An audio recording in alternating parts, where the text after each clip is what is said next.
本当？見えないでしょ？どこにいるのかな？全然見えないよ。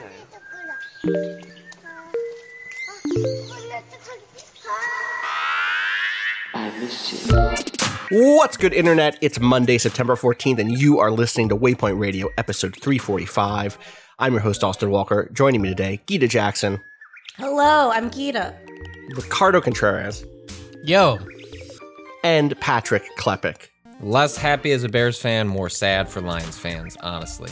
Wow, really? What? Yeah, it's no. You weren't happy? Come on, in the moment. No, I was, though? but I'm saying it. Like I had made my peace with the loss. I was like, cool, let's put in Nick Foles.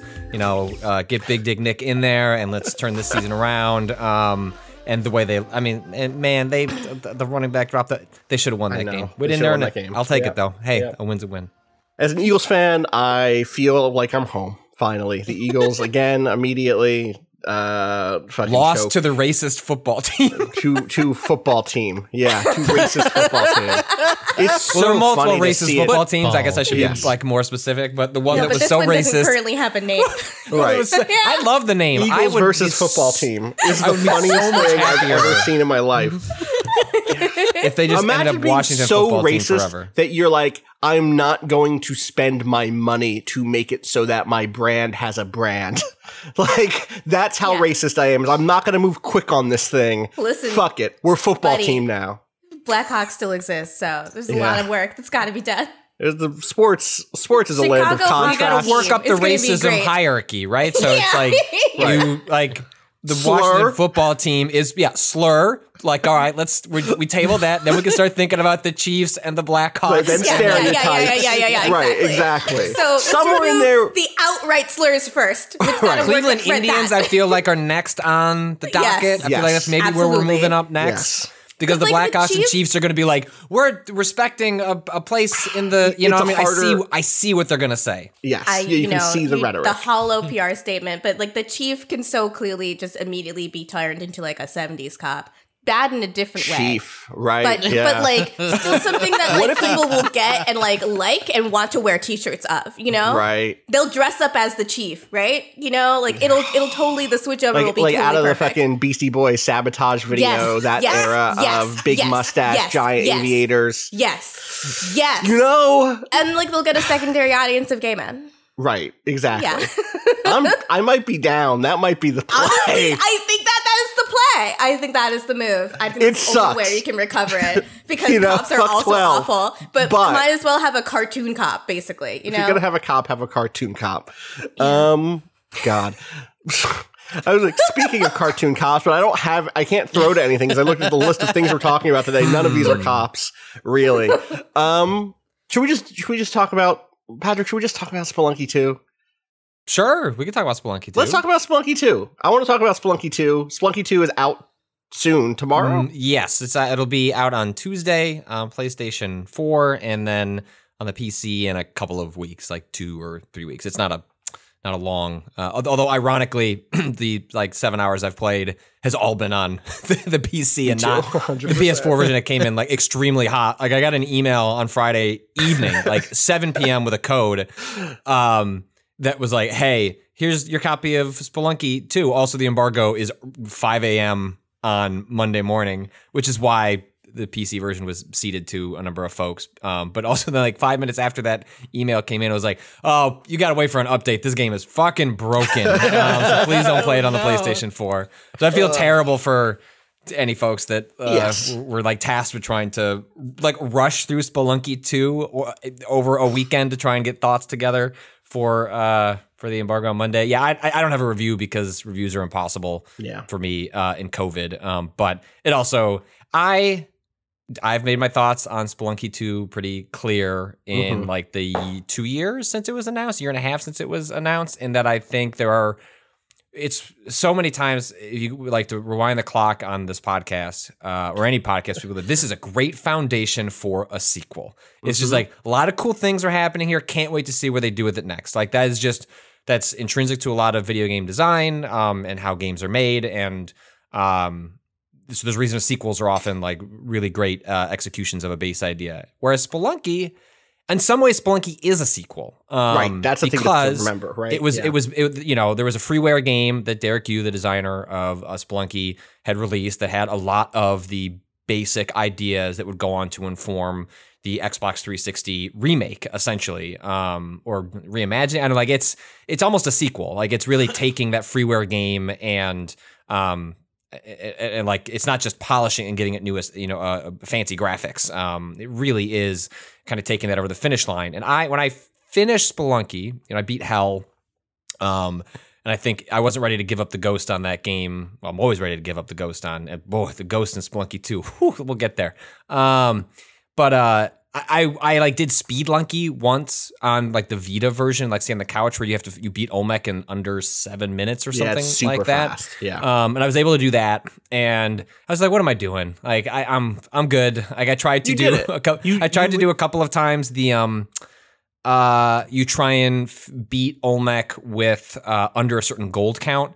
And the reason that is hard is because when you go through the jungle, the gold is hidden underneath often the sprites. So you have to whip your way through the environment to like move the gold out of the way. Right. And I gave up there. But I finished that game and was like, this is a perfect game. I didn't finish it and go, boy, I'd love to see where they went from here. I mostly thought to my head, boy, I'd love to see what Derek Yu does from here. And so my feeling on Spelunky 2 all along has been, what drew him back? What is so interesting to revisit something that on the surface looks awfully similar, but just with more of it and different ideas riffing on the same concept, but in no way did not appear to be like a revolution of the Spelunky concept. And the long and short of Spelunky 2 is like it is not that. This is a sequel to Spelunky that takes a lot of those core concepts, mixes them up in some interesting ways, but at the end of the day, like is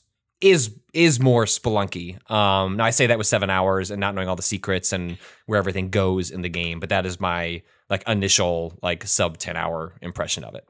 And I still like it. How far in have you gotten, so to speak? So fortunately, I'm all right. So let's caveat: if you are a Spelunky purist, we are. A lot of Spelunky is discovery. And so it's impossible to talk about Spelunky 2 without spoiling what we've discovered so far. So if you're going in pure, your takeaway should be, if you like Spelunky, I think you're going to like Spelunky 2. Yes. It's, so you're good. And you probably didn't need to hear this. Skip ahead to whatever Cado has put in the timestamp is for the next thing. Yeah. Because I just want to be able to talk about everything I've experienced up to this point freely without having to caveat it. So last night was really important. I finally decided to take advantage of the Bears won. Huh? I said the Bears won. The Bears won. It was really important. That was the important part. Yeah. Finally took advantage of a shortcut so that I could. The first world, Austin. How much have you played? 6 hours. So just under. So we're roughly the same. I have found the first world to be a lot more difficult than. It's so much harder than the original. So much harder. Yeah. So much harder. Or we entropy has claimed our Spelunky skills. I don't think so. There's a couple of key things that I've picked up on early on in Spelunky 2, which is that so one, ABC, always be carrying. And that was true in Spelunky, and it is so much truer in Spelunky 2. The idea behind ABC, always be carrying, is that you should always have an item that you can do something with. And you need an item, and your whip only can affect the area in front of you. It can't be used to... Sometimes you're at the edge of a cliff and you can see that there is an arrow trap just below you, and you need to trigger the arrow trap with something that isn't your precious body. Right, and this can be, what you learn in Spelunky is that there are so many objects that can be carried, right? Like an arrow that shoots out from one of those objects. When that arrow breaks, you can pick up the broken arrow. That will still trigger it. Picking up a dog, picking up, you just have a rock. And this, one of the things that you get really used to in Spelunky 1 is the different, like vases will often contain money. And so you're always breaking those. And occasionally, rarely, very rarely, is there an enemy inside there. But it happens in a sort of like, this 1 in a 100 runs, like, there was an enemy in here. Fucking spider in this vase. Yeah, and I broke it right, I was on it. Yeah. They are everywhere. Yes. Like, you should just assume there is an enemy in there. So the ABC is like, It's underlined now. It's like ABC underlined. Like, do not forget this because you need to be carrying that spider or that snake that's in there. The other thing that's notable about the first area that makes it more difficult is there are just way more instances where you can get yourself stuck. Yeah. It often felt like in the first Spelunky that it was pretty difficult to like find yourself like trapped in a corner where there's like no way for you to finagle your way out. In Spelunky 2, you can just kind of go off to the left down like an area that just has like one piece of gold, and then you suddenly realize, shit, I need to use a bomb or I need to use a rope. Like I am just one square spending resources, shy. To get out of this place. Yeah.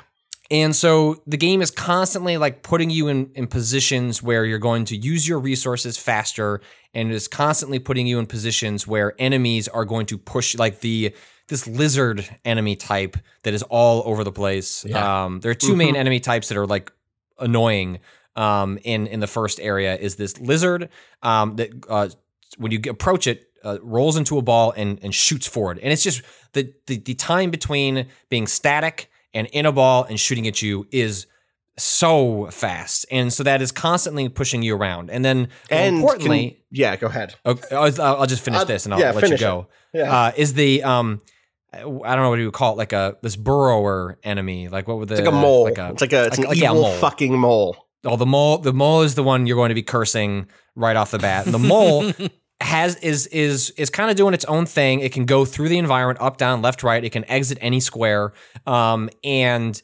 it. If you get close, you can then sort of like bait it out. But what's more likely what's going to happen for you in the opening hours is you're just going to not visually recognize it's there, or you like notice it and then forget. And then when this mole comes out, it's extremely fast. And that mole is going to get you to jump or move or do something you didn't mean to do, which then sets off the whole chain of events that occurs in Spelunky of throwing you into different enemies and yada, yada, yada. And it's so... I have just found the opening... I've spent most of my 7 hours in that opening area because I have found the hump of like just internalizing everything that's going on there to... Granted, this is... I played 100 hours of original Spelunky, and so maybe some of it's coming to grips with old habits and letting those like die hard. But in my heart of hearts, I do think that this first area is meant to be more punishing and has more going on to prepare you... I found the second area, specifically the jungle, to be like less stressful when I've gotten there. And maybe that's just because the first area is as tough as it is. So anyway, I'll stop rambling. The two things. One, I wanted to note that lizard that does the sonic spin dash at you will kill you if you're in a corner. It will just like, it hit you once. Well, guess what? It's gonna like air juggle you. Extremely like Pringles Haagen-Dazs. You're done. Like it pops you up and then it just will not stop slamming you against the wall. Great enemy design. Or you're gonna go against one of the kind of like totems or whatever. The punching traps. They have punching bags, basically. Like there's these like columns that just have punching bags, and it's the amount of times I have like accidentally like gone for a tiny piece of gold where like they put up the punching column against. There's only one square to work with, and if you get hit once against a wall, like you're just done. It's just going to slowly punch you over the next 10 seconds, and you're just going to be dead. I hit one yesterday that was like they were equidistant apart, and I misjudged how apart they were. I thought that they were apart where there was one tile in between where their punching fists would hit, and there was a gem or something right in the middle. And I was like, I can get that and get out. No, they literally jumped in and both of the trapped arms came out and slammed me from both sides. It was great. I'll say that first area is, even that first area has a lot of the new systemic interaction stuff that I hoped I would find here. So for instance, the turkeys, there's turkeys in this game. Yes. Big turkeys that you could. There's a man who loves his turkeys. The man loves these turkeys. The turkeys are like Yoshi. The turkeys need to be tamed.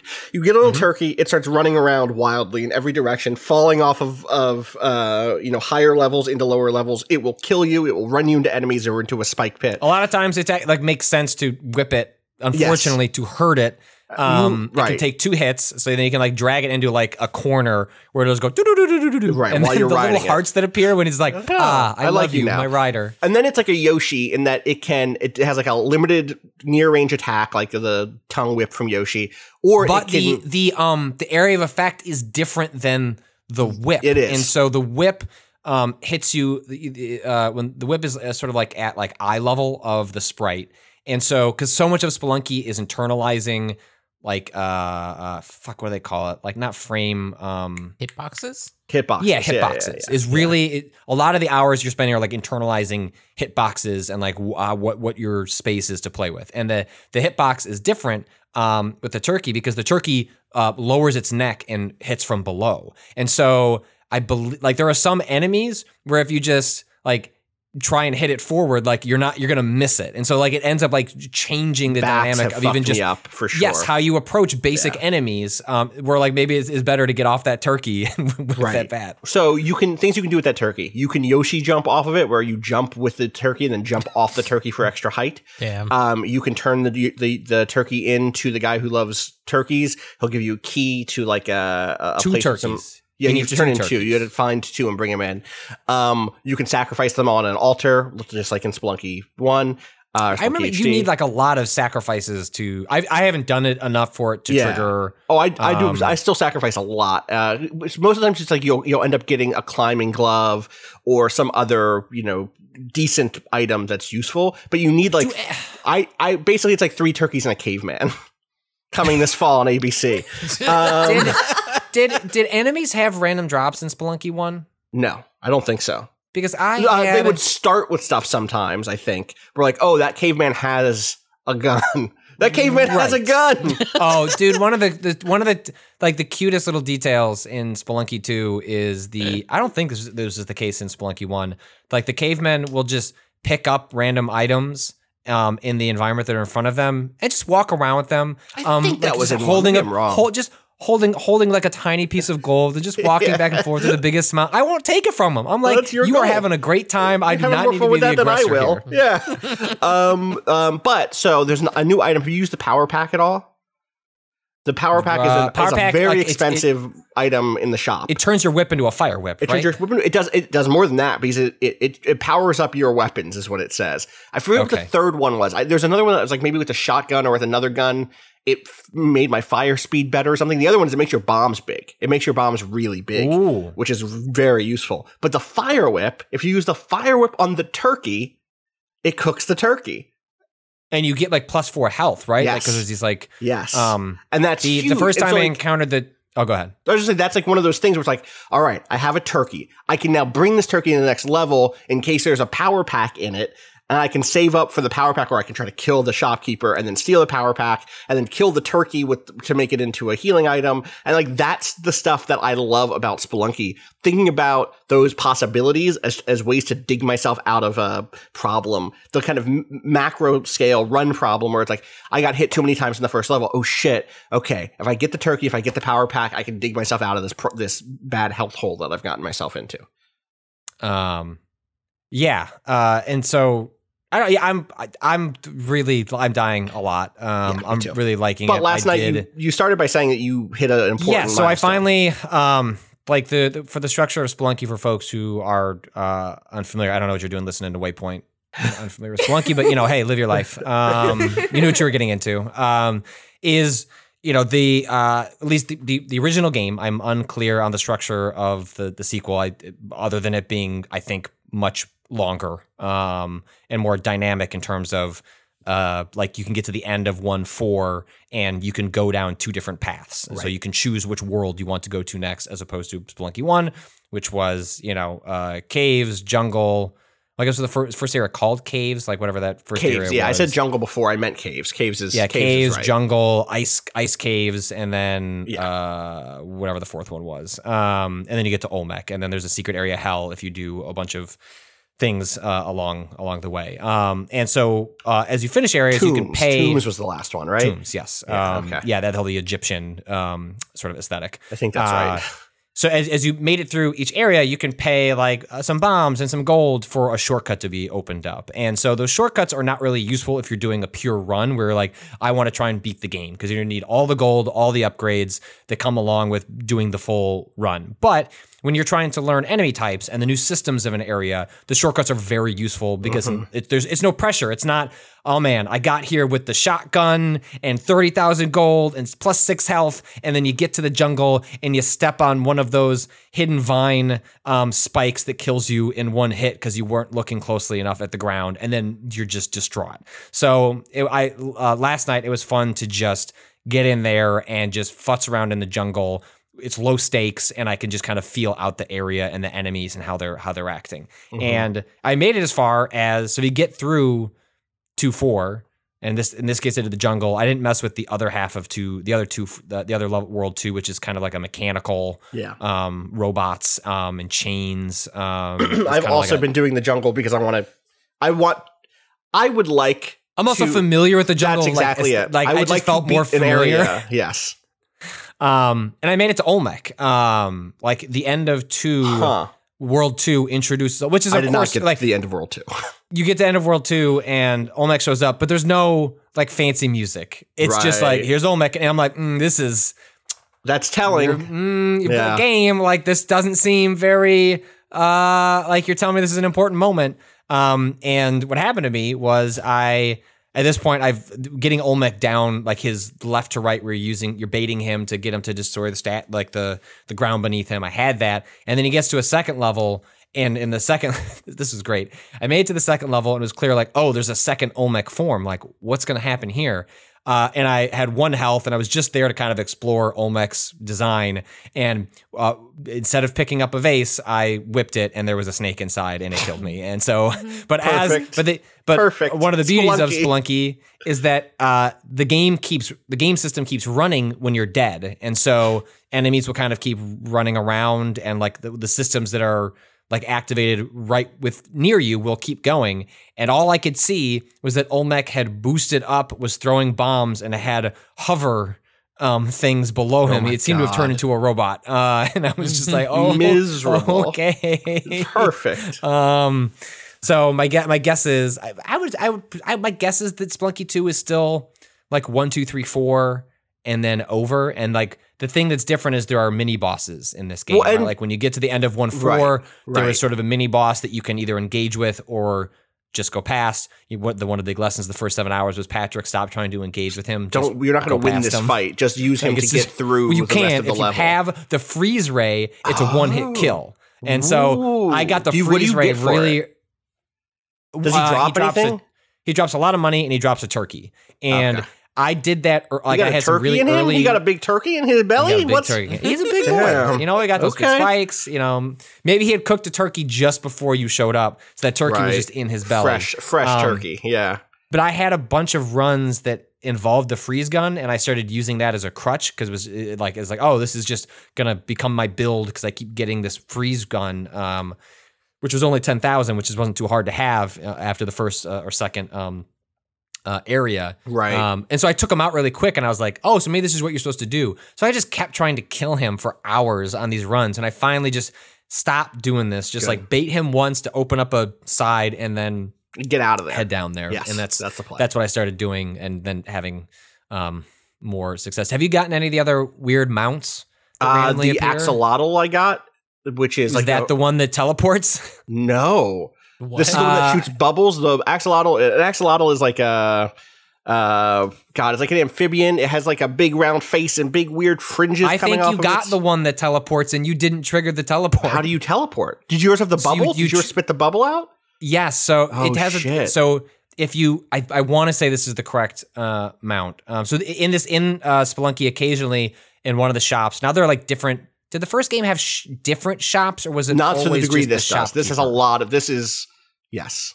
So anyway, there's like you get like a clothing shop, and then there'll be like a weapon shop, and so in one of the shops, occasionally you'll get you can buy mounts. So it's like kind of like the turkey, but they have different characteristics. One was like this like Cerberus, like it was a fire dog, Cool. and could shoot out like a flaming, which of course I tried to fight the 1/4 mini boss and just immediately ate shit and was like, oh, I liked having that dog for more than one area. But I want to say this was the same mount. I could be incorrect, but I believe it does a double jump, which all of them do, I think. Right. And then if you click it again, it has the innate characteristics of the teleporter item. The teleporter item in Spelunky sends you like, I don't know, 4 or 5 spaces. You really got to know how many. You really got to know. I think you can go up, down, left, right. I think it might be whatever you're holding on the analog stick. I could be incorrect on that because I almost never used the teleporter. Is a high it's a skill death item. Trap. It is really meant for people who are speedrunning the game, or I don't know, you've had a run that's gone bad and you just want to see what might happen. The teleporter is just like, I will say I have found that item has dropped in the shops a lot, where I almost feel like the game is being like, hey, have you thought about becoming one of those teleport players? I was like, no, I have not. I didn't in the first game, and I don't think that's going to change in Spelunky 2. You ever thought about being inside of a wall and dying instantly, despite having a good run up until this point? Well, I thought, I ever think about that? I was encouraged the way I died was not from going into a wall. So if I had known that, I was on that axolotl, and I don't know if it would have helped because of where I was, but a ghost got me. I was stuck between a wall and the ghost coming at me. If I knew I could teleport, I probably could have teleported to the other side of the ghost. Instead, I shot a bubble at it. It didn't do anything, but it did bubble an enemy behind. You shoot like these, big air bubbles, or like water bubbles that then go around an enemy. And I think they lifted the enemy up. Maybe I died so quickly it was hard for me to make sense of what I was watching happen. Also, the ghosts have a trick in which I don't even want to. Let's not spoil the ghost trick. Let's let people find the pot. What's the pot? Oh, no, not that I'll talk about. But the thing that happens to the ghost if you just try to avoid the ghost for a long time now. Oh, I haven't done that. Oh, that game. Okay. Because once the ghost shows up, I'm like, cool, all right, like I'm out of here. I was like, the ghost. I know what to do with the ghost. I'm gonna kite him around the level. Right. So in Spelunky HD, you could at the end of a few minutes, a ghost would show up that would slowly follow you around the level, and if it ever touched you, you would die instantly. It was a way of also didn't if the ghost goes over. This is it. Gold, yes, or gems, or gem. One of the strategies would be like clean up an area, have a path, and then get a bunch of gold together, get a bunch of money together. So when it goes, when it goes over, it increases your. The ghost would magically change money into better money, like ghosts do. Man, that's capitalism, right? That's capitalism. Use ghosts to make wealth for yourself. You take money to make it into more money. All right, and value from that. Let me tell you, there's a hard. What's the word I'm looking for? Counter built into the ghost now for that strategy. Ooh. That will fuck you up. It's very now I gotta funny. Find out. But that's the stuff that makes it work for me so well. Is like this is a game that's in conversation with people who like the first Spelunky, which I think is like my big takeaway here. It's a remix of Spelunky, but it's also you have that feeling of in Friends at the Table. I had a player in the first season who's playing a wizard, and every time the wizard got in trouble, he turned himself invisible and made the rest of the party deal with the problem because he was a craven coward who refused to engage with problems. And so eventually, early on, I was like, I know what I'm going to do. The next time he goes invisible, if he does it on like a mixed success where I get to like put a little spin on it, I'm going to say he gets stuck being invisible. And he'll have to fucking deal with being invisible for the rest of this adventure, or figure out a way to undo it and understand that there's risks that come with reusing magic in this way. And that's what Spelunky 2 feels like. Spelunky 2 feels like the GM of the game Spelunky being like, you thought you were fucking slick? All right, son, deal with this. And I love that feeling so much. I love feeling like your expectations are being played with, your knowledge is being rewarded, but also leading you into new surprises. And so I'm like you, I'm like, this is go play this. This is good. This is more Spelunky, but it's also just great. If you get caught up in like, I've already seen some of the reviews, and the reviews are like unsurprisingly like extremely because they're written by people who love Spelunky, right? Which is so I almost want to say. And this is, said with, me having played, an eighth of probably what I'll end up playing of this game. I don't know if you're new to Spelunky. I don't know that I would recommend playing Spelunky 2. Yeah. Right, if it's a conversation, you need to have already been in that conversation. And also, I do fundamentally think this is a harder, more complex game that is like you said, in conversation with the first and your skill set of the first and then your knowledge and tactics of the first, that I don't look at this as a traditional like sequel where it's like, just read what happened in the story and like you're getting the better mechanics. Like not a lot has like, this isn't like a better mechanics game. Like, also, I need to like, in some ways I need to go play like an hour of the first one just to like refresh my memory on like what was like, did you run automatically in the first one? I don't know. I also didn't know this because I immediately turned that shit off in Spelunky 2. I want to say in Spelunky 1, you walked by default and you ran holding a button. Or was that just common? Was that just what you did? You went in and changed that setting? I don't because everyone you knew told you to do that? I don't remember. I can't remember, but I do know. But please, I have found myself in Spelunky 2 holding the walk. There's a you just switch it. It's in the options. Go in and switch it.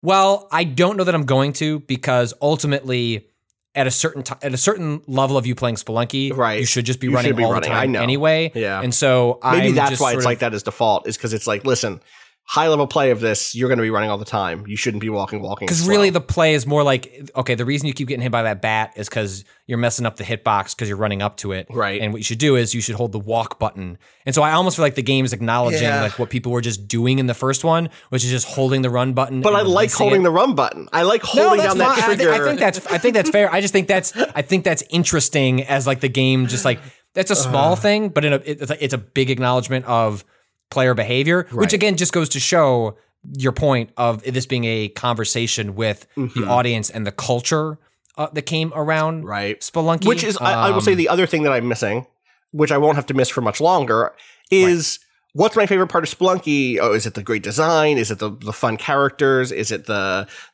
interesting death? Like, yeah, all that's great. But like what I loved about Spelunky was watching people play Spelunky every day. Watching you and Chris Remo die every day for watching me play. My favorite part about that arc was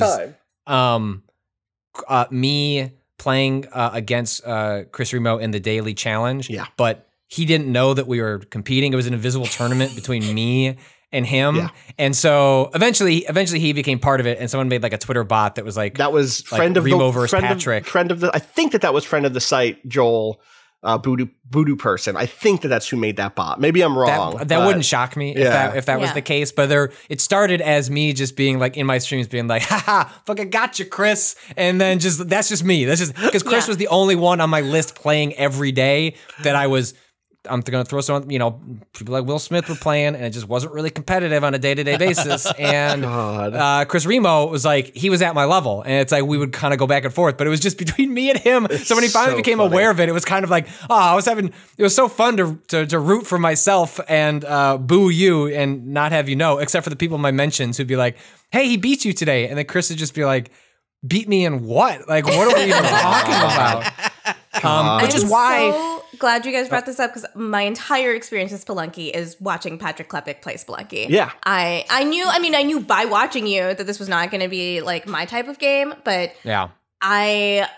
not only is it so fun to watch people be extremely good at a video game, which you are very good at this video game, it's fun to discover secrets about the game alongside the players. And I'm most excited about that for Spelunky 2.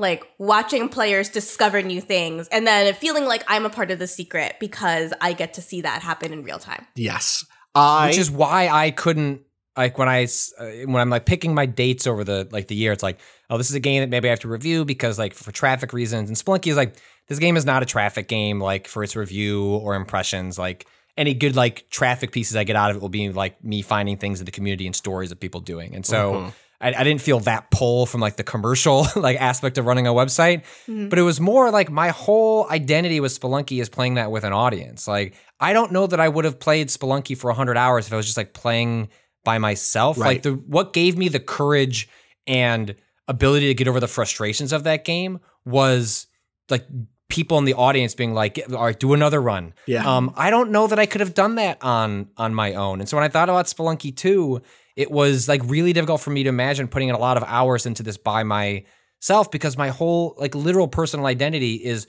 talking over this game, watching people encourage me and scream at me and laugh at me when things went wrong or went right. And so like what I ended up doing with Spelunky 2, and maybe we can use this as a way to close out our conversation on it, was I remember telling Austin, I was like, it feels weird to start playing this game and not record myself. Like that's just how I think about playing this game. But I also I don't live in a world, both my kids are still, at home vast majority of the time. I can't give up an hour where I tell my wife, like, I need you to watch both kids so that I can stream Spelunky for a minuscule amount of like Twitch cash. Like that's just not like an exchange I could make this year. But I also didn't want to give up that sort of like identity I've had with it. So I started I loaded the game long enough to test like some of the audio levels, and then quit out of it, and then recorded myself playing at this point 7 hours of Spelunky into 7 episodes. It'll go up daily going forward, where you can kind of like watch me learn the game in real time. Because that was my whole reason for playing the original, was like the pitch as like the feature for Giant Bomb was like, what would it be like to watch someone learn a game in real time, go from knowing nothing to what they consider to like the height of their skill. And like by the time I finished Hell, like that was the height of the fact that I could go do Spelunky and do like parts of like the gold achievement. Like this is as high as the skill cap as I'm going to get for the investment I want to put in. And I don't live in a world where I'm going to be able to do that 1-to-1 for Spelunky 2, but at least for some majority of it, I'm going to try and replicate as much of that as I can for Spelunky 2, because that was that exactly like what Gita is talking about, what she gets out of watching it. Like I have that same, like, I can't imagine playing it from the flip side, where it's like having the audience that's with me is the only way I want to play this game. Right. That's really beautiful. Honestly, I think that's so sweet.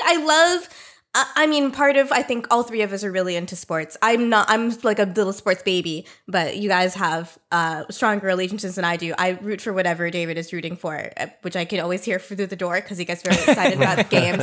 I'm a Dodgers wife. I can't help it. There you go. Yeah, they won last night. That was great. That's great from us. It's something about experiencing something communally like that. It's replicated in very rare instances in our society, but I feel like when it's wholesome, not toxic, and really just about enjoying something for its merits and not putting anything else down, it's one of the most exhilarating feelings. I feel like hating the Astros is an experience that's not toxic, but I know that some other people might not feel that way. But like the fact that 2020 took a lot of things from us, and the thing top 10. Petty things it took from us, like really high on that top 10, is fucking 40,000 fans at every Astros game booing the fuck out of them. And we're going to forget by the next baseball season. That's just, the enthusiasm's not going to be there. We're going to need another cheater. And the Astros deserve that so badly. Apparently over the Dodgers game last night, or some game, I forget, but David retweeted this. It was just someone rented a plane that was trailing one of those signs that just said, "Steal this sign, Astros." Very good. Perfect. Really quick, I want to correct myself. The person on Twitter who made the God, I just had the name of it. I think it was Remo versus Klepik bot. Klepik versus Remo was. I'm gonna at that was bot. Yeah, good. Did the person still has notifications turned on? I hope so. Reactivate. Aaron Mariner made that. Who I confused with Joel Voodoo person because both are hashtag bot ally, obviously. From a more noble age of Twitter. Twitter when it didn't drive me up the fucking wall when people were making cool bots, and Joel made the Spelunky death Twitter bot that was able to pull from YouTube videos the moment of death and automatically post them to Twitter, where you just had a great stream of incredible deaths. I think that bot stopped working for some reason at a certain point, but shout outs to 2013 Twitter, when I don't know if it's I didn't have a lot of followers, and so it was like a different experience, or if the world just wasn't the thing, or Twitter wasn't the thing it has become in the same way. I think the two things can be true, right? I think those work in concert. Like your feed gets less playful and fun, which is the rise of privates as you get more people, and then Twitter itself as a platform, as it's scaled to impact society, has not found. You know, like that was the joy of the death of the verified. Yeah. That was the closest I've had to the kind of fun to real that Twitter. you used to have on early Twitter. You're right. Back when it was more of a playground. Free us. All right, we should take a break and we come back and we talk about some more games.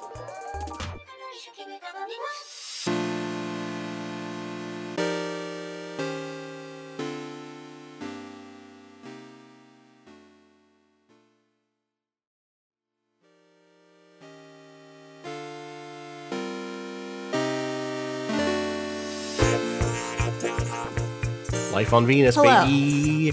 We're going to Venus. I'm moving to Venus. Twitter's good on Venus. Venus. Sounds good to me, honestly. Yeah. I want to see what kind of fucked up shit they're getting into over there. Yeah. Please. Yeah, Fucking I'm ready. those I hear it's real old hot Destiny there. That's fine. commercials. Yeah. Take my planet. Please. Venus, God. baby. Fuck. All right. Sorry, I'm forgot responding to a about- tweet. Those old Destiny commercials. Which ones? The one where one guy yells "Venus, baby." Oh, There was like is that that a early, thing? like one of the very first like Destiny 1 live action trailers they those- did. Right. With like the three okay. players, like one of the enduring lines from that turned into a meme was "Venus, baby." I see it. Yeah. Yeah. He's on like a speeder bike. Okay. Yeah. Great. God. Those have names. What are those called? Sparrows. He's on a sparrow. Sparrow. Yeah. Yeah. All right.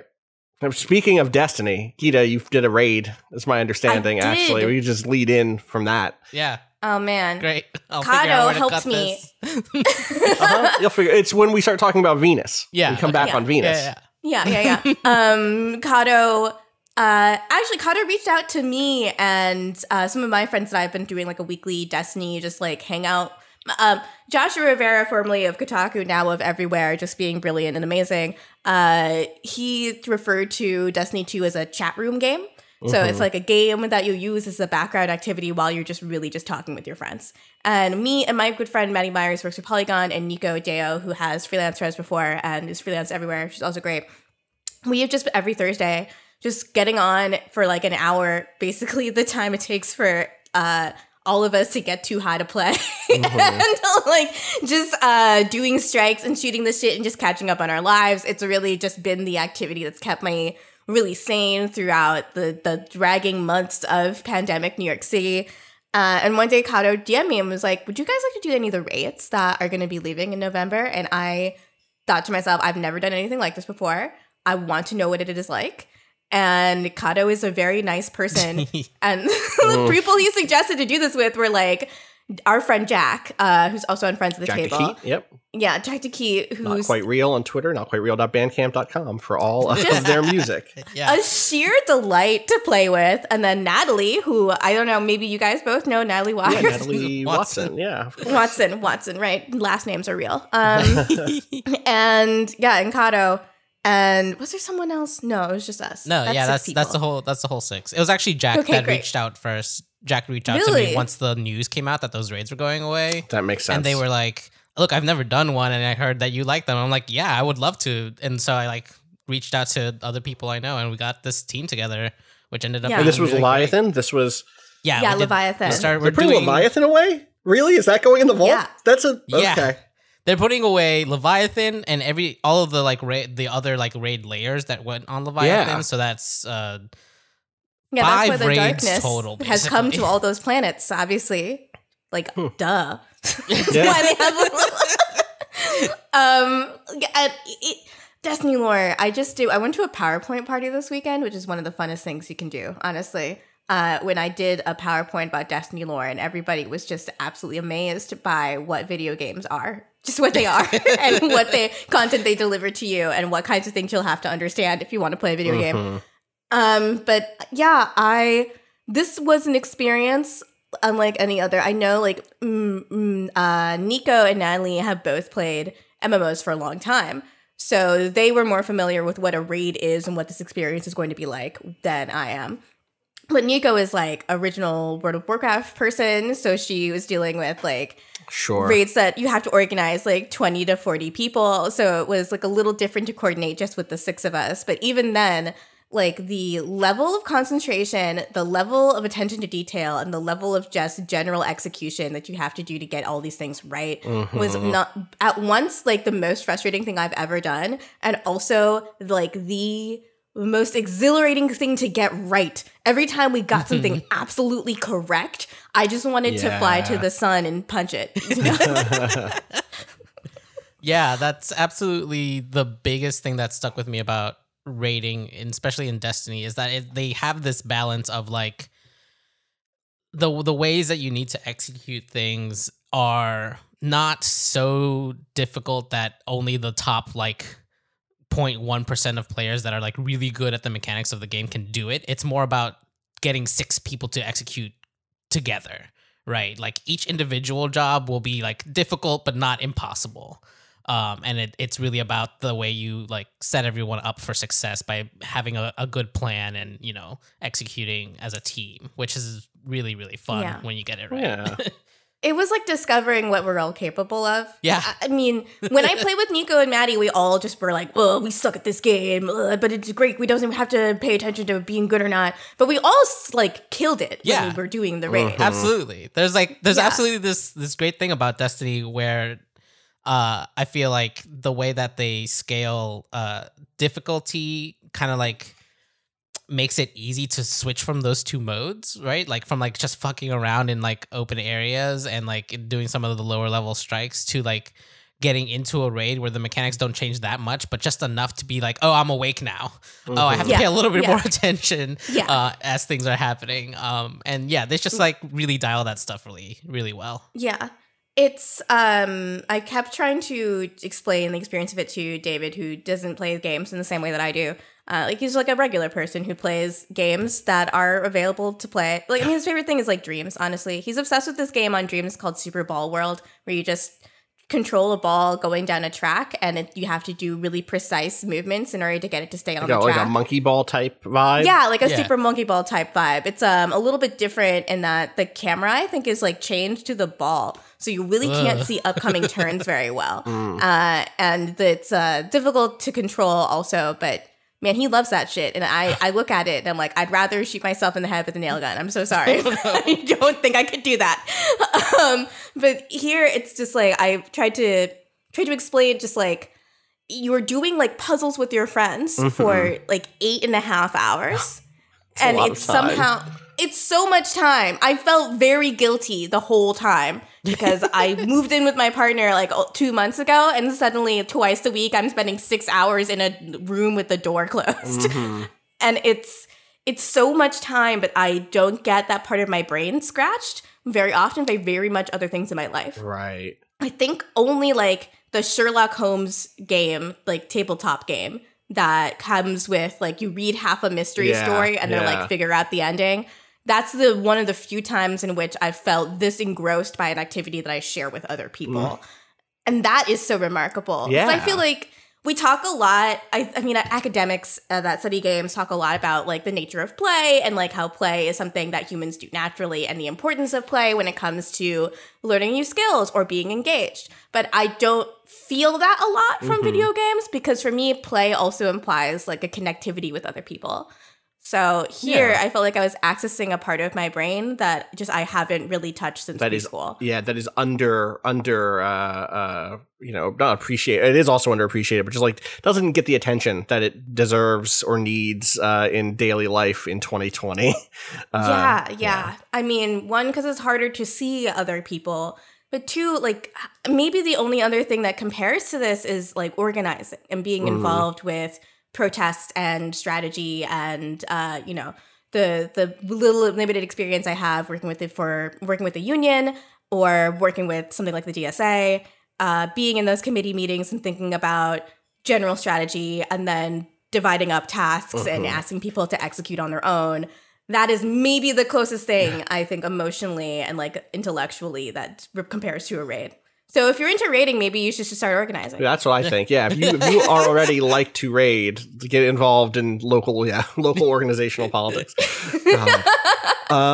Speaking of politics, can I tell a story? Can I tell a Crusader King story that I think even Patrick, I need you to weigh in. I'm ready to be as a parent. Do I need where's my robe? Honestly, a robe would help. You a comical the way that this, crown that this for goes. this, yeah. Hold on. Good. Oh, a princess Okay, Patrick's tiara. going to get a. Okay, good. This is perfect. Oh, cowboy hat. That's good. That's Oh, perfect. Yeah, very- this is the yeah. American equivalent of a crown. This works out perfectly. Crusader Taking King us back to Patrick Cleffer. PUBG, baby. Well, That's- oh, I it's miss on PUBG. top of your like white person curly hair and then your headphones It's and then very this good. cowboy very hat. good. So, Patrick, you left last time before I told my story. So I was going to give you the very quick Cliff Notes story, the Previously 2-sentence version on of it. Austin. Previously on my Crusader Kings III game that was set in the Alsace region of France, where France meets Germany, because that's where my mom's family was historically from, or part of my mom's family is historically from. I had a really nice king who had a son who was a piece of shit. But the Evil, son, like Game of Thrones, like very ambitious, not Game of Thrones evil, but like a piece of shit in the sense that like was willing to call in political favors, was willing to like it's not like animal cruelty evil, but just like not a good guy. which is which is important for the story I'm about to tell. That distinction is important.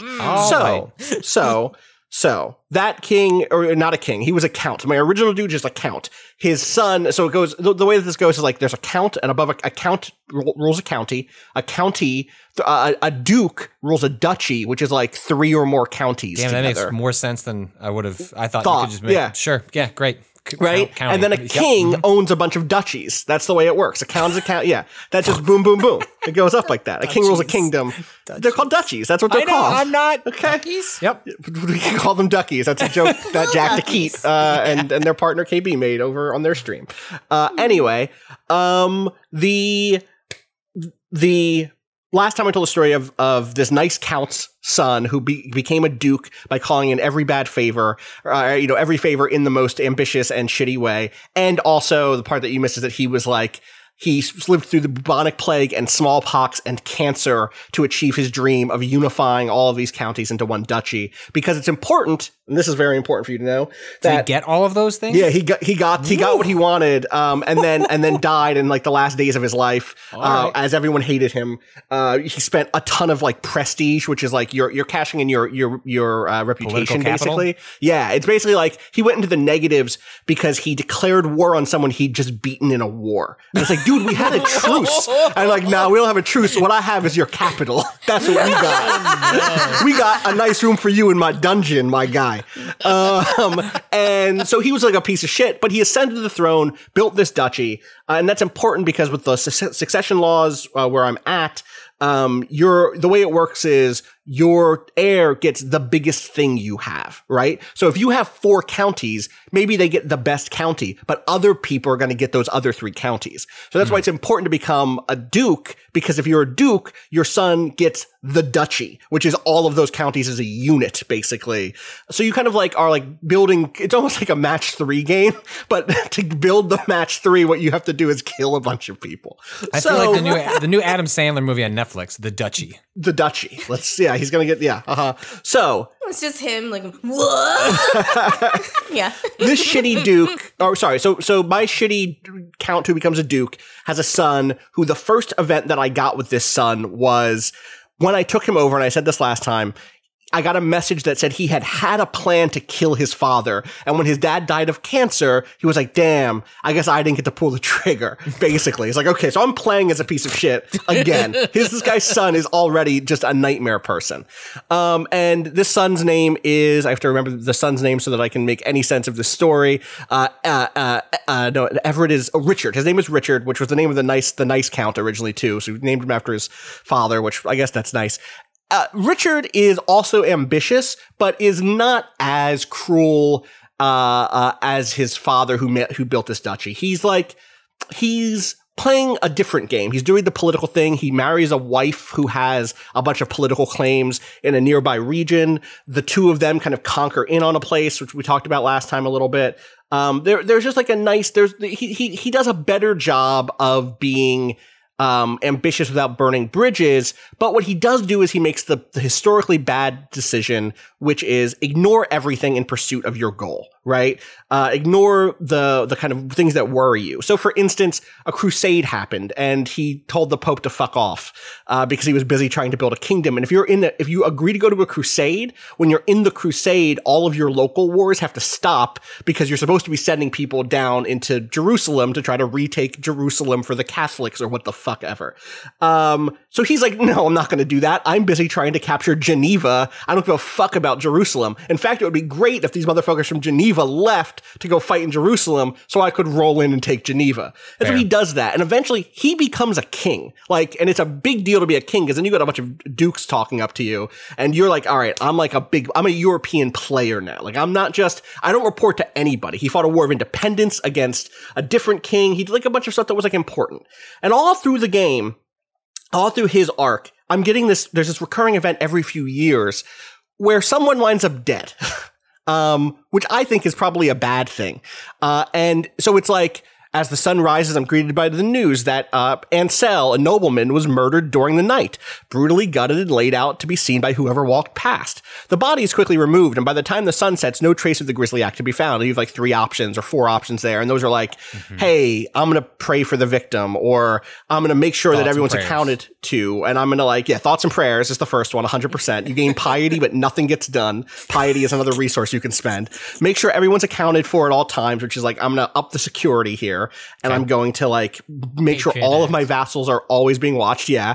And they hate that. They hate those increased security measures. You feel like a tyrant. But is that safer? Who could say? Or you could double the guards, which again is no one really likes it. And it's expensive to double the guards. You have to pay a bunch of extra guards.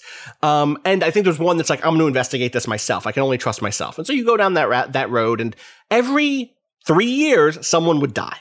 And bit by bit, I'm like, I don't care. Shut the fuck up. People die every day. It's the Middle Ages. This place sucks. What's one more nobleman? I don't care. And in fact, sometimes it's useful because as a king who built his kingdom sort of like the way his father did and off of his father's work, a lot of the people who I'm the king of, they don't like me very much. So they have factions to overthrow me sometimes. And sometimes you have to bring them onto your council or bribe them to make them like you a little bit more. But I'm doing an okay job at that.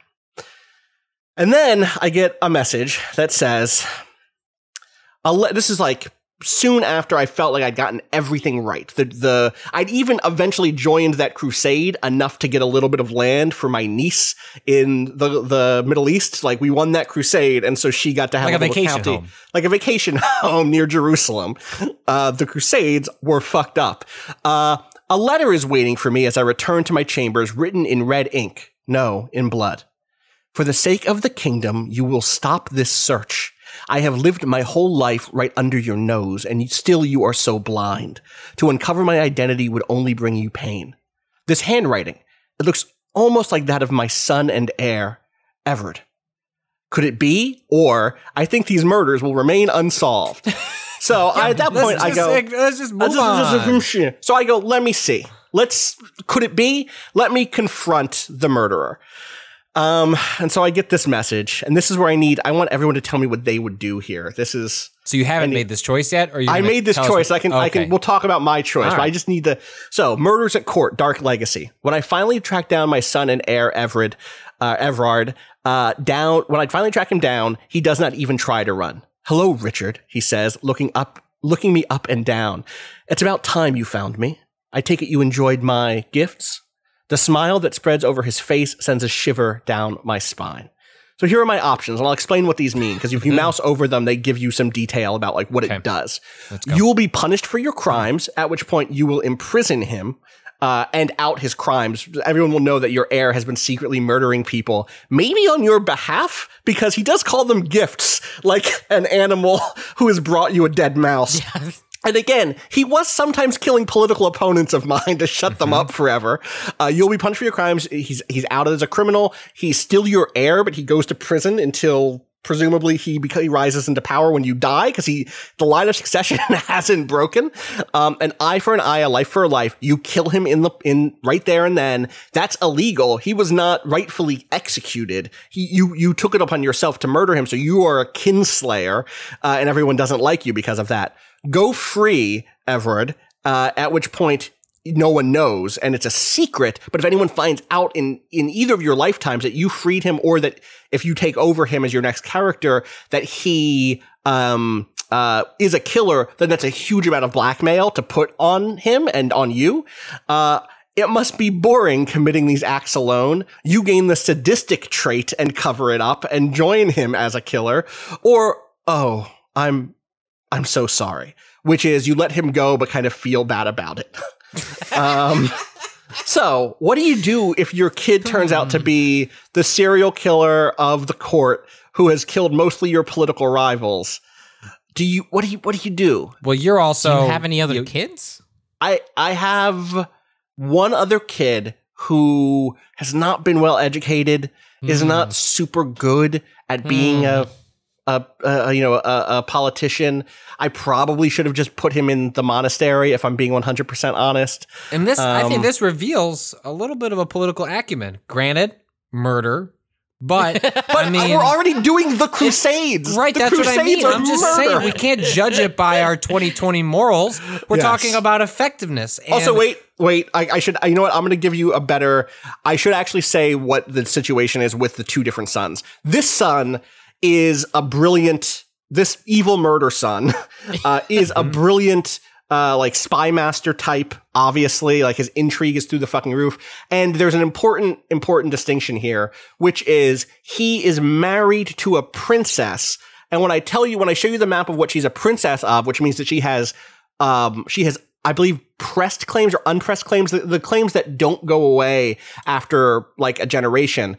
So here in this map I've sent you of Europe, I'm Burgundy. Do you see like the color burgundy there? That's also all right.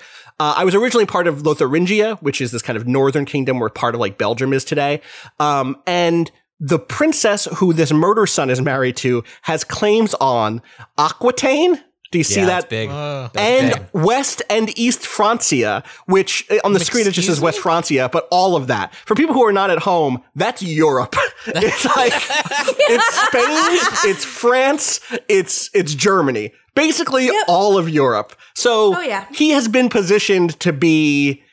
There's no allegiance there. She just has claims to it because she is like a granddaughter of Charlemagne or some bullshit. You know what I mean? She has like she's in the bloodline that will eventually become one of the great bloodlines of Europe. So he has a lot going on. The other son, I just looked up his stats because I have a screenshot, and he is like not super smart he's not like a good warrior. He's like kind of okay with money. He's not a good spy master. He doesn't understand religion very much, but like his great-grandfather, I guess his grandfather, everyone likes him.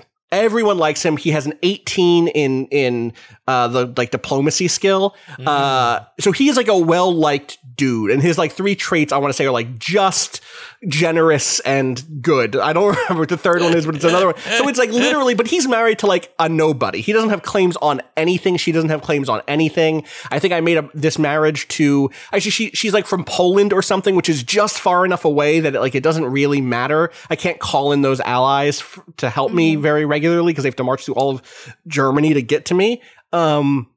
So those are my two kids. Swede or from Wessex, that might be viable. Right, but it was unfortunately not the case. She's not. Where she's from is not on the map I just sent you. So those are my choices, or my choice I don't here even is. think this is a choice. I don't. You think you gotta go with the fucking murder son. You have to. Yeah, you partner up. Incredibly Keep good him close. So I save scummed, so I could tell you the answers to all of it. So Cado, I need to know what you. Cado, are you scumming piece of shit? Yeah, I'm a save scumming piece of shit. Cado, you have to tell me what you would do.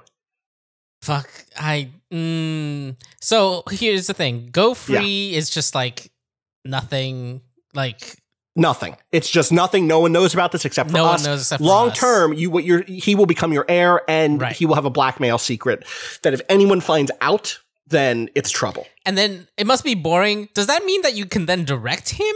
Are you like? I don't think you direct him. So I didn't save scum and choose that one. That's the one I wish I had saved. I could still do it. I have the save from this moment. I could go back and become a co-murderer. Because that, my guess that is could it would be open useful to be I guess, yeah. I'm maybe I should go back and try that one. Maybe that one would go better than any of the other games I've tried. Because everything goes bad. Every choice you make here for me went bad, which is why I'm a save scumming piece of shit. the first thing I did was I said, "Oh, I'm so sorry." And it didn't say that this would stress me out, but I did immediately die grief-stricken with my stress meter maxed out. You can see I'm already on the left for people who played Crusader Kings. I'm already at 2.5 levels of stress. And I suspect that even though it didn't say it increased stress, it counts as like a stressful event or something. And I just died. My guy said, "I'm sorry," like as if he'd failed his son, and out of sadness just dropped dead on the spot. And I immediately started playing as the murderous son. I also tried to set him free once. Is that really what happened? What do you mean? Are you sure he wasn't killed and that's just the story that I guess out? I think they would have told me if I'd gotten killed. I think it would have said, you've been fucking killed, you idiot. Why would you let this guy go? The message from that one was, King Richard of Burgundy rests in the arms of the Lord at 67 years of age. He died of old age. A charming man, he became famous for his elaborate feasts and grandiose balls. King Everard ascends to the throne, a corrupt and unjust man. Many do not expect his vassals to sit idly by if the realm starts crumbling under his watch. And it turns out that's what happens no matter fucking what. Because the real sin of the father was not having a son who was a murderer. It was building too fast. It was reaching too far too quickly. Because whether I freed him or put him in prison, whether I hid his crime, which would almost inevitably be found by someone else eventually anyway, or if I even sided with the good son, if I killed him in his place, which is what I ended up deciding to do, was killing him right there and then letting my other son take over, no matter what I tried, within 10 years of the new son taking the throne, the kingdom would fall into civil war. West Francia would march in and take some of it from us. Aquitaine would march in and take some of it from us, knowing that we had some claim still on their shit, maybe. And I would go back down to being a duke, or being, there's another thing for the place I was in France. What is it called? Marquis? God, I forget. Huh? Marquis or some shit? It was not a marquis, but it's one of those right. things that's like I was a dauphin. I was the dauphin of some place. And that's it. It's so appropriate that the takeaway from all of this is history doesn't care that you were a murderer. It cares that your kingdom got too big too quick. You couldn't keep people happy and secure, and so they're going to chop up your fucking kingdom, idiot. But I'm kind of happy to be back at that lower duke level because there's less to manage. I don't have to be as self-directed. It's just more chill down here. I'm happy to be an important duke who gets to be on a council versus being a king, because the only thing above a king is an emperor, and that's a real rough one to start going towards. Crusader Kings III continues to fucking whip is my long and short. I just became emperor of literally the same area. Oh, okay. I'm the emperor of West Francia right now. Incredible. And, inclusive of the kingdom of West Francia. Yeah, it does suck. I actually was able to control most of the Byzantium Empire because my mom was the queen of the Byzantium Empire and my child was the heir. And she died. And like suddenly I was in like 6 wars and almost all the territory got taken away from me except for Constantinople, which I have taken care of for generation after generation because so I had a son. Okay. I've been playing in like alternate like religions. I've been trying to do non-Christian religions. Just to see what it is like to not be a Christian. Sure. In these games. So I haven't done much with Islam, but I've tried or with any of the Eastern pagan religions like Tengri. There's a lot of the pagan religions are like way harder to play as than the reformed, the organized religions. Specifically because you need a certain amount of piety to reform the religion, and piety is a stat that is a currency that resets after you have a new child. So you can't like accrue piety over your father's lifetime. No, it's only about how pious you yourself specifically are. Okay. Yeah. Right. So you have to like be gearing up to be like, this kid is going to be the one that we have reached a level of stability where this kid can devote themselves to religious studies and reform their pagan religion, and that shit's just fucking rough. Which is still, if you reform one of those religions, it just kind of becomes an organized religion, right? It's not that you reform it to not believing in the gods or something, right? There's like... Yeah, you can change the tenets of it when you reform, and in fact, in order to reform, you have to change at least one. Okay. But that doesn't mean you're changing the central tenets. You could just be taking it from male preference to equal gender preference in when it's like what they consider for like gender rights, essentially. Gotcha.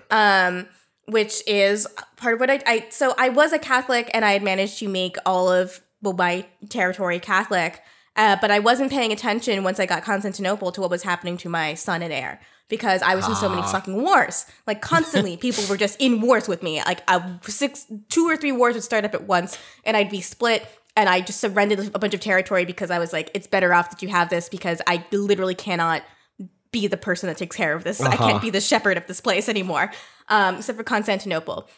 But while my son and heir was in Constantinople and not in the Catholic France that I had created, he converted to Polygamism. And then everybody started gutted for my ass. What is Polygamism? Polygamism is just a very literalist reading of the Bible that also allows your priests to be knights, because they believe in sort of that, right? That's one of the tenets that allows your priests to be knights, which is pretty useful, honestly. Yeah. Because if you didn't like your priest, you could just make them a knight and right, go to war. And then send them to war. They probably die. Yeah, and they die. Yeah. Listen, I definitely do that strategy all the fucking time. Favorite, if I have an heir I don't like, is make him a knight and then just imagine if you could send Ted Cruz to a war. And be like, you know what? Yeah, you love this country so much. Let's see. Let's fucking see. Have fun in Iraq and Afghanistan, which we still are because of you, partially. Yeah. So enjoy it. I'm sure all those buddies all over there that you've sent to your deaths will really love having you. So yeah, I ended up being so pissed because like he also just wasn't very devout, so he never earned enough piety to convert. So I just had to go the opposite strat because I was getting all of my vassals. They didn't want to be ruled by someone who didn't have the same religion as them. You were like, I'm just going to convert everyone here to this other religion. Yeah. Interesting. Yeah. I'm going to spread Polygamism. Because the useful thing about Polygamism is they also do not feel that other religions are evil. They feel that all expressions of faith are righteous. Okay. So if you have so they didn't get a penalty for being around a bunch of Catholics, but a bunch of Catholics were just really fucking pissed that I was around and their ruler. But that's very funny. That ended up being very helpful because there's certain things of Polygamism I didn't like, especially I had a couple of cases where I just couldn't have a son, or the son I had was shitty. Mm-hmm. So I wanted to change, the tenets of the religion so that they were more tolerant towards female heirs and female rulers. Because I had a couple instances in which, the first 30 years of your rule was just concentrated on getting your vassals to not resent the fact that they're being ruled by a woman. Right. So I created a new religion off the basis off the tenets of Polygamism that also did not have a severe penalty for same-sex people, same-sex relationships, because I had also had some experiences where like my son just got a huge penalty to how much he was a perfect leader. He had incredible diplomacy stats. In fact, a lot of people just offered to be vassalized by me when he was a ruler, but he was gay. So I had also like a bunch of people on my council that had blackmailed me because they found out that I had a lover, and all these people on my council fucking sucked. So I was like, okay, let's not make this as such a thing that I can get all of my plans just fucked up because someone happens to be gay and have a lover. Let's at least make it like so they shun these relationships that are not considered like a mortal sin. So I changed those two things. I had a ruler that had enough piety to do that. I did the thing where I was like, I'm going to get my empire to a place where it basically runs itself. And then I'm going to just decide that this particular heir is going to, from the time that they are young, be raised by my patriarch and just accrue as much piety as possible. And his name was Lothair. And I founded Lotharianism. And it's great because the Polykins don't mind it. I had a bunch of people convert to Lollardy for some reason when I tried this. But it is the only way I've been able to keep these areas that I still have under control. I can't vassalize anyone around me though anymore because they're all Catholic and they all hate me. Just live in your little kingdom, keep people happy, don't show any ambition, and hope that no one ambitious shows up near you. That's all. No big deal. Or I could just wage a lot of wars and then forcefully convert everyone. Right. Right. And hope the Pope never decides or is convinced to crusade you.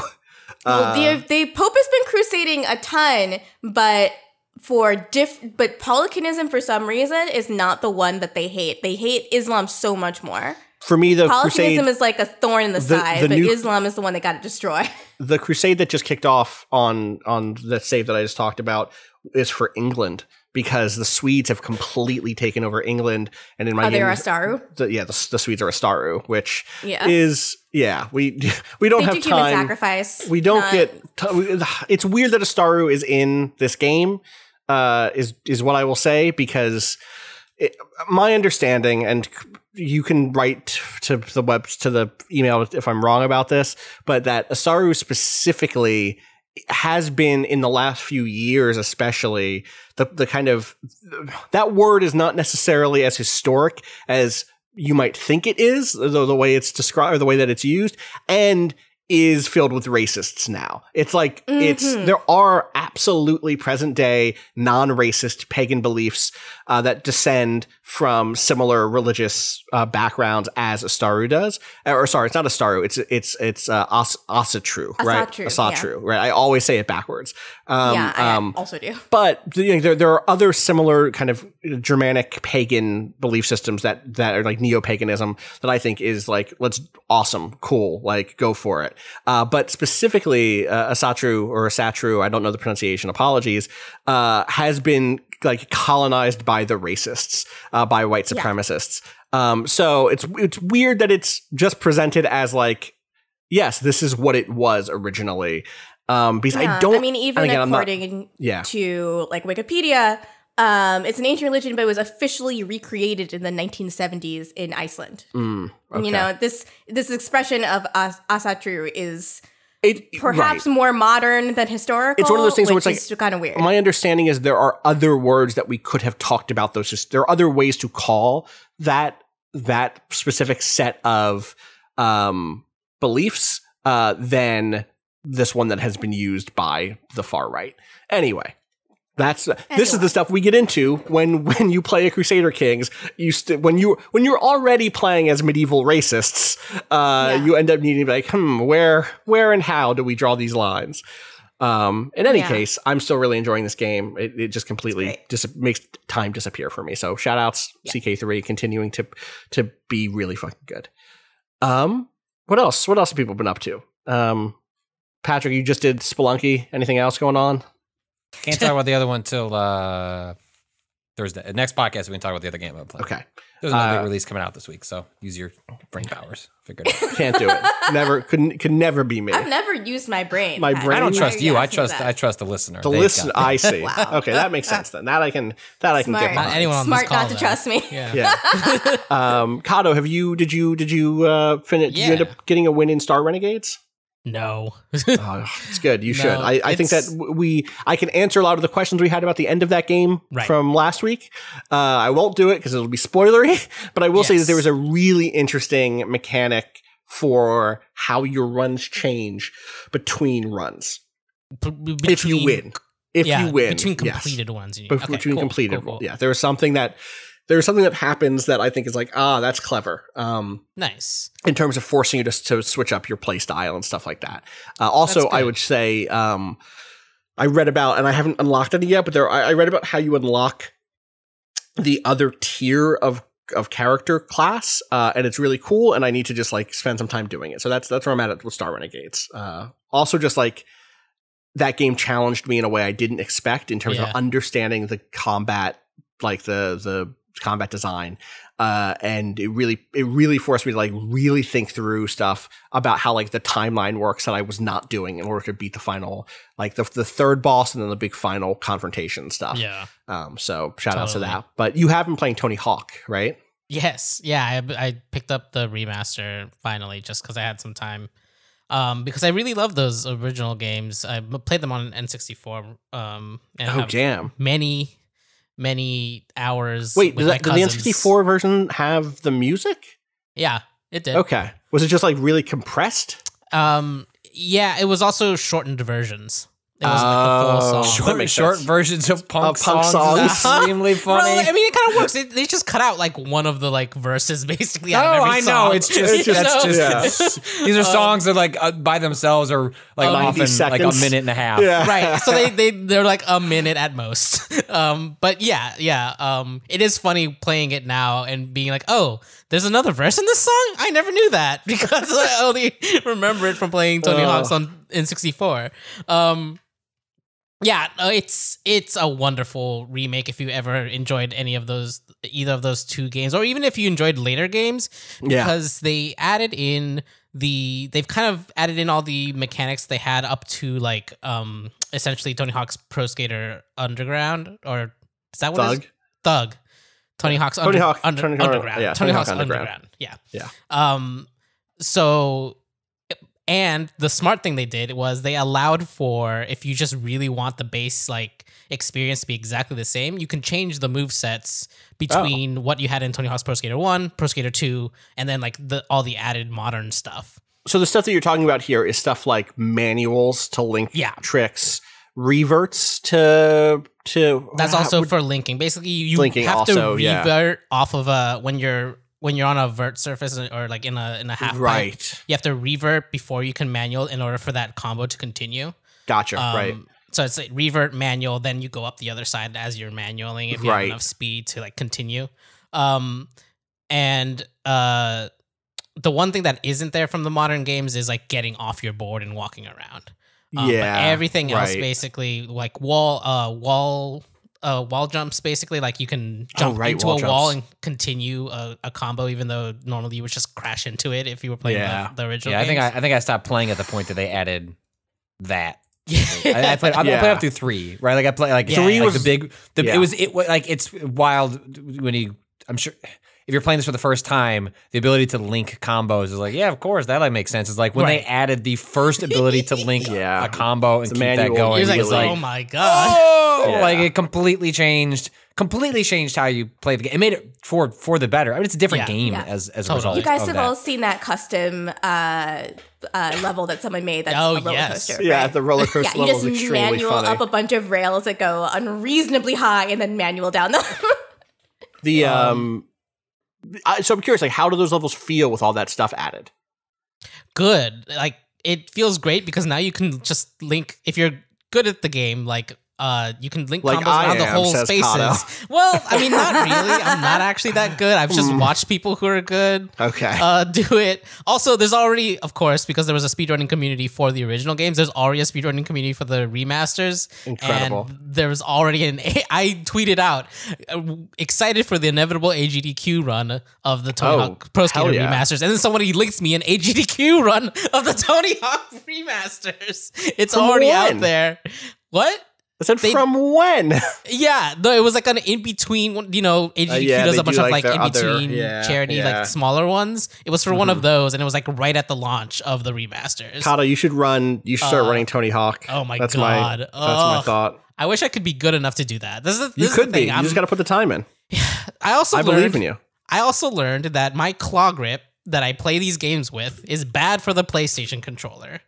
Because I have my like pointer finger, like my middle finger up on triangle so that I can like instantly grind off of any other trick that I'm doing without having to move a finger off the flip or grab buttons. But that middle finger is constantly accidentally tapping the fucking touch bar on the DualShock 4, which opens the social menu, which I don't fucking know what that is or why it's so easily accessible. But Skaters it's are social. So many. You just got to be social. Have you considered making yourself being a more social skater, Cado? No, I hate. I hate people. Let me skate. Is there a multiplayer mode in this? Yes, absolutely. Is there like a free skate, like hang out, skate around? Yeah, there's a couple different modes, but one of I haven't done too many of them. One of them is just like a free skate, like you have 2 minutes, get the highest score in the lobby, which is great to see like people who understand this game in the millions and people who are like, yeah, I've played one of these before, like much lower because you just, the way that all the linking stuff works, you can like really, really just combos get forever. You can combo like a minute straight if you're really good at this game, which is wild. But yeah, they like just the general ways that they've remade these spaces, and also the kind of little tweaks that they've changed. Like one of the things they did was change the animation for standing up, which is great. You can speed it up by hitting X, but it also isn't, you don't have to watch Tony Hawk stand up, like get up off the floor. It just does this little like digital effect with like a little rewind, like, and he teleports to standing. You know, it's one of those like little like life and quality of life improvements that that are really smart for like keeping you going. Like it used to be such a penalty to fucking bail in that game. You were like watching this animation for a solid like 3 seconds. So like that's nice. You can change the playlist, which is great. You can turn off like the 2 songs on the playlist you hate. Right, or just leave one. I don't think you should be allowed to do that. That's fucking. That's not quality of life. Quality of life is living with the punk soundtrack. And yeah, you'd rather hear the Blink song, but you know you've got to live with whatever else is there. Just gonna. My playlist is currently just. You gotta do it. Yes, Power Man. God. Look, that song's actually pretty good. I'm gonna defend that Power Man 5000 song, maybe because it's been burrowed into my brain from a certain era. But that's part of it. That's the aesthetic. Come on. My current you have to be completely transported back to fucking the early 2000s. You really got to do it. Yeah. You got to feel like you're in the side of the Hot Topic in the mall, furtively trying to put a pair of Invader Zim earrings in your pocket. Democrats looking fondly back on George Bush is like erasing these punk songs from the original lineup. You just got to live with the truth. Right. Cado, tell me about your soundtrack. What's? Oh, it's just Superman by Goldfinger. That's it. All right, you know what? I take it all back. That is an acceptable turn. If that's what you're doing with it, then I'm actually on board with it. Oh my god, you've made it like even the demo has more songs than that. You're like, no, I just need this one. Just this one. That's all I need. This is Tony Hawk to me. Love it. They should have lobbied the same way. If people aren't aware, I haven't played it, but like just reading about it, the remaster is just like so many smart choices were made over how they chose to handle this, and specifically one of the ones that I really respected and showed folks that were just like really thinking through what it means to like handle a game like this in 2020 was like the original lineup of skaters, like having them come in and like rescan them and their old versions of themselves. Yeah, they should have had the bands come in and re-record those fucking songs. That would have been incredible. Please, that would have been great. One thing they did do also was they added new people to the lineup, which is great. Like there's like a newer, younger generation, including the first non-binary skater in any one of these games, which is great. Awesome. Leo Baker. That's rad. Shout outs. And they also like Tony Hawk went back and like made, there was that one trick that was like ableist, and they went back and like renamed it, based on the, like there's a lot of like that's what makes this remaster like really smart and like cool. Is it's not just we made the graphics better, and it's like there was like real thought. There's a like, holistic approach. Yeah, like what does it mean to bring back this in 2020? And it's like to address like the name of a trick. Like would anyone have faulted them if they hadn't done it? It would have been like on Twitter, like, "Hey, this is shitty in 2020. Do better. And the world moves on. Yeah. Do better." So to change that is just, I mean, maybe that's partially like Tony Hawk himself being, he seems to always be like actually profoundly involved in all of these. And he's on my like list of like, man, he's such a great Twitter follow, and he seems really funny and like still a good person. Like, can the floor fall out from under Tony Hawk and it turns out he's bad? I guess that's anyone. This seems unlikely at this point, but I'm hoping. Don't say that, Cado. Come on, don't say it seems unlikely. Have you experienced this year? Yeah. God, 2020 has taken so much from us. Don't take Tony Hawk from me, please. Don't take Tony Hawk from me. I'm begging you. All right. Well, I'm glad Tony Hawk is good. I'm like, there's something about just having a Tony Hawk available within reach that feels like a little comfort. You know what I mean? Yeah. Like having a nice part of your apartment you can go to take a nap. Tony Hawk is like that for me, where it's just like, Tony Hawk. Let me just do some grinds and that era of games. I did really like the Tony Hawk games. Me and my friends were really into the snowboarding games at the time, pre-SSX, which was Cool Borders 1 and 2 on PlayStation 1, both excellent games. And they got very into 1080 on N64. I forgot about 1080. had just such a weird control scheme because of the analog stick. But once you became accustomed to it, we spent so much time in Cool Borders 1. I forget what you had to do, but if you like did a certain, number of things, you could unlock like an alien to play in at the end. It was like such an accomplishment. That's a good question. Wait, are there any like stunts casted special like secret characters in this Tony Hawk? Is Spider-Man here? Is Darth Maul here? I don't know. Not that I know of. At least not immediately, right? Like I'm sure there could be some, I'm checking. There's always hidden shit in here. Yeah, but like that was always the funniest thing too in those games was that there would be just some ridiculous pop culture, secret. Well, thing. if the alien isn't it? There is an alien. You can be Officer Dick or the Roswell alien. So right, they got Jack Black for that this time. For the alien, Officer Dick. Oh. That's sure. But also Activision has historically, they don't just release these remasters, like they straight up support them, like the games of a service style, often with free DLC, like the Crash Team Racing like update they did, like had free shit for like a better part of a year. So like I won't be like I one of the more remarkable things of the last like 3 or 4 years or so is that Activision quietly became like the smartest company when it comes, like they turned a Crash into like not a phenomenon, but like those games make a shitload of money, revitalized a franchise, and they did Spyro really well. It's just we would not have been on my bingo card that Activision will become the gold standard of how to treat old games, by which you will measure like all other re-releases and compilations. Yeah, cool. All right. Well, we should go because we have to have a meeting about this week's Save Point stream, which is kicking off on Wednesday, running through Sunday. Really should have put that at the. I'm just maybe you should record a thing to put at the top for anyone that doesn't make it to the end of the podcast. We announced it last week. Also, we didn't announce it last week, but you're right. We did it at the end there also. So, which is a Waypoint thing. We always that big thing that we're doing. Big thing that we're doing buried at the end of a 2-hour podcast. Right. Exactly. For people who did turn off last time, but want to know this time, we are kicking it off on Wednesday and we're raising money for the national bailout. It is starting at do we have a kickoff time? Am I missing that from this? Here we go. Route would be noon. Sounds right. That sounds like a real time. Noon ET. Noon Eastern time. I know early on, hopefully if Rob's PC issues are fixed, I will be playing some Crusader Kings, hopefully with him. Yes. I'm going to crash that, by the way. I'm not going to let you do that without me being there at this point. That's all I want. Yeah. So 12 Eastern on Wednesday, September 16th through the evening of Sunday, September 20th. There's going to be community streams all throughout, staff streams mixed in. We're trying to like really get the community involved this time.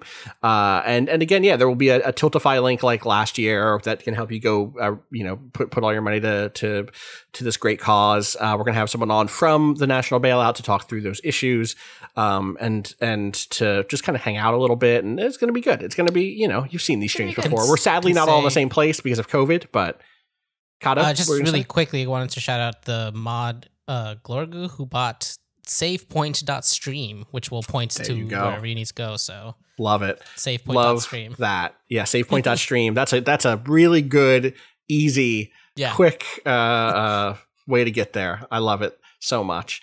Look forward to that. I'm very excited to kick it off, and we're excited to have you tune in, and hopefully we can provide a little bit of entertainment. We'll be doing the Thursday podcast live just during that, so look forward to that. Pants for that. Yeah, great. So look forward to that. I don't know. Your camera seems like your camera plays. You just have to just don't get up. Short enough that if I stand up, you can only see like the end of my t-shirt. Right, so okay. it kind of works out, but I fear people seeing my butt. Fair. That's a fear. I also fear that for me, just seeing my own in the morning. I get out of the shower, just not look over there. I don't need it. I don't need this right now. I don't need this energy. We have to do a stream. All right. So look forward to that. As always, you can send your questions to gaming@device.com. You can continue to send us Bad Boss emails. I promise I'll read at least some Bad Boss emails and food rivalry emails on this stream. So again, really look forward to that because I'm sitting on some good ones. I'll tell you the truth. Bad Boss emails. Yeah. Honestly, if you need an extra dose of Bad Boss emails, the Street Fight live call-in shows. Oh my God. They get some premium Bad Boss content and true. also some excellent tips on how to screw over your Bad Boss. So yeah. I would check that out. Check that out. Shout outs to them. Beyond that, as always, thank you to Bowen for letting us use the track Miss You up to EP Pale Machine. Find out more about that at waypoint.zone/BOEN. You can find me on Twitter at Austin_Walker. Everything we do, Waypoint on Twitter. Patrick, how about you? At Patrick Klubik. Gita. At XOXO Gossip Gita. And Cado. At _Cado_appears. There we go. Oh, I should so the Spelunky stream, I'm not doing right, please. I don't. So I've recorded 6 or 7 Spelunky 2 episodes that will go up. Just I record them like in 1 hour chunks. So like there are times where you're getting 2 episodes. Like, why is Patrick wearing the same clothes? Because I'm just splitting them into hour chunks because it's how I would do it in the morning anyway. It's COVID time, baby. We're all wearing the same clothes. Exactly. So you go to youtube.com/Patrick Klubik. The first one I set live this morning. So that's up and they'll go up daily. So there might be some overlap if I do, like, if you're worried about the timeline, like I'll probably stream some during Save Point, but they'll all be going up there. My hope is in the future to do some of them at night. It's not gonna happen in the morning. It's gonna have to be a nighttime thing when everyone's asleep. So, but generally, if you don't want to worry about stream times because they're not going to be consistent or on a schedule, if you just go to youtube.com/Patrick Klubik, you'll find them there. Rad. Look, I am looking forward to those. I cannot fucking wait to dig into those videos because again, they were such a important part of me experiencing the first Spelunky. All right, as always, you already know what it is. Fuck capitalism. Go home. See y'all on Wednesday.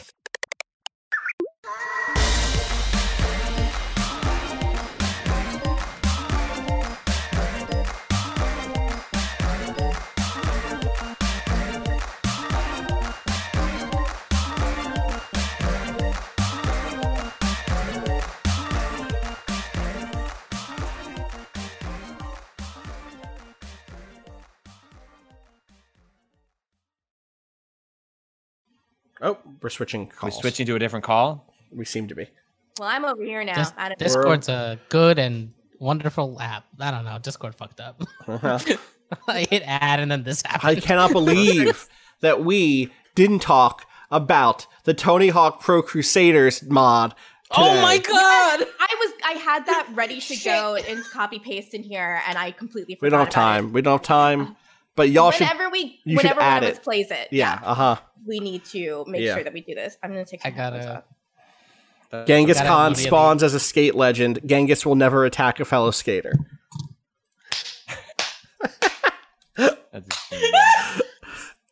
Possibly the most comprehensive skating mod for Crusader Kings III. My friend Gary couldn't decide whether to play Tony Hawk or Crusader Kings III, so I made this mod to help him out. A new leveled lifestyle trait, skater. Go skating at the skate park to level up. A new decision to start skating. A decision to hit the skate park for some stress loss. About 24 new skating events. The top response here, someone asks, would it be possible to add skatrilineal succession so that the throne passes to the best skater in your dynasty? And the response is, from the creator, I'll have to take it into serious consideration at least. I want to make sure we remain strictly historical, so it would be a massive oversight to omit skatrilineal. Also, Cado, I got all that in the backup, so I'll just send you that part of the backup. Good, yes. That should go as a post. That's a post pod to me. Great, yeah.